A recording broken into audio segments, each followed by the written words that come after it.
તો આ તરફ વડોદરાથી પણ સમાચાર, જ્યાં વિશ્વામિત્રી નદીની સપાટીમાં પણ ઘટાડો થયો છે। વડોદરા વાસીઓ માટે પણ રાહતના સમાચાર। વિશ્વામિત્રી નદીની સપાટી સતત ઘટી રહી છે। મહત્વનું છે કે વિશ્વામિત્રી નદીના પાણી શહેરમાં ફરી વળ્યા હતા, તો મગર પણ શહેરમાં આવી ચડ્યા હતા।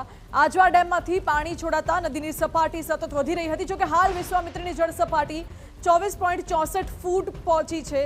જળસ્તર ઘટતા કાલાઘોડા અને મંગલ પાંડે બ્રિજ પુનઃ શરૂ કરવામાં આવ્યો છે। ફરી ટ્રાફિકથી ધમધમતા થઈ ગયા છે આ બંને બ્રિજ। હાલ તો આ દ્રશ્યો જુઓ, જ્યાં વિશ્વામિત્રી નદીની સપાટી સતત ઘટી રહી છે અને હવે લોકોને એક પ્રકારે થોડીક રાહત પણ છે, કારણ કે બ્રિજ પણ હવે શરૂ કરવામાં આવે છે। રસ્તાઓ જે પાણીમાં ગરકાવ હતા ત્યાંથી હવે ધીરે ધીરે પાણી ઓસરી રહ્યા છે। નદીની જળ સપાટી અત્યારે 24.64 ફૂટે પહોંચી ચૂકી છે।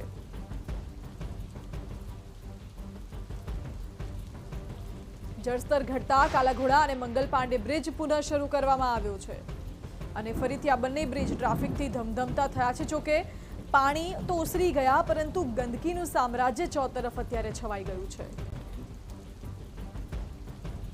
આ દ્રશ્યો જુઓ, જ્યારે વિશ્વામિત્રી નદીમાં પૂરની સ્થિતિ સર્જાઈ હતી ત્યારે શહેરી વિસ્તારમાં, રહેણાંક વિસ્તારમાં મગર આવી ચડ્યા હતા અને મગર ટહેલતા જોવા મળ્યા કાંઠા વિસ્તારમાં।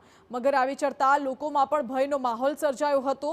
સ્થાનિકોના જીવ તાળવે ચોંટ્યા હતા, કારણ કે રહેણાંક વિસ્તારમાં પૂરના પાણી ફરી વળતા મગરો પણ આવી ચડ્યા હતા।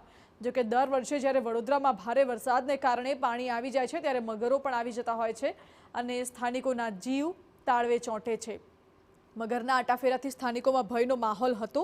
જોકે અત્યારે હવે પાણી ઓસરતા લોકોએ હાશકારો અનુભવ્યો છે।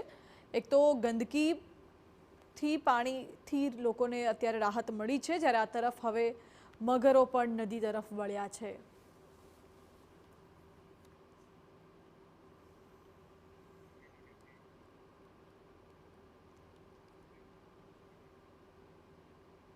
અને આ દ્રશ્યો છે અકોટાના, જ્યાં એક સમયે ભારે વરસાદને પગલે ચોતરફ જળબંબાકાર જોવા મળી રહ્યો છે, ત્યાં અત્યારે હવે ધીરે ધીરે પાણી ઓસરી રહ્યા છે। વડોદરાવાસીઓ પૂરથી બેહાલ છે, પરંતુ કોંગ્રેસનો આરોપ છે કે શહેર પર આ આફત કુદરતી પ્રકોપને કારણે નહીં, પરંતુ અણઘડ વહીવટને કારણે આવી છે। પૂર પર અત્યારે પોલિટિક્સ રમવામાં આવી રહ્યું હોય તેવું લાગે છે।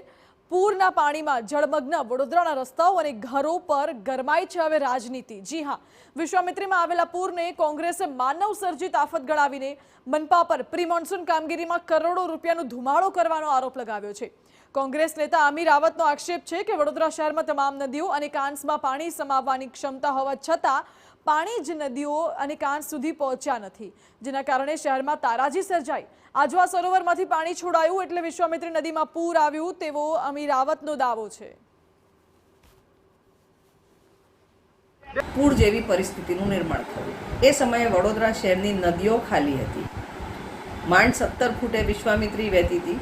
તમામ કાંસોમાં ફૂલ પાણી લેવાની ક્ષમતા હતી, પણ નદી અને કાંસ સુધી પાણી પહોંચી નથી શક્યું।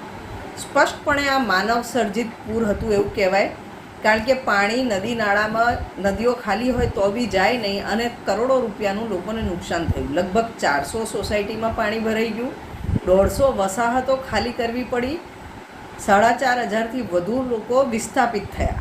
આ કોર્પોરેશનના અણઘડ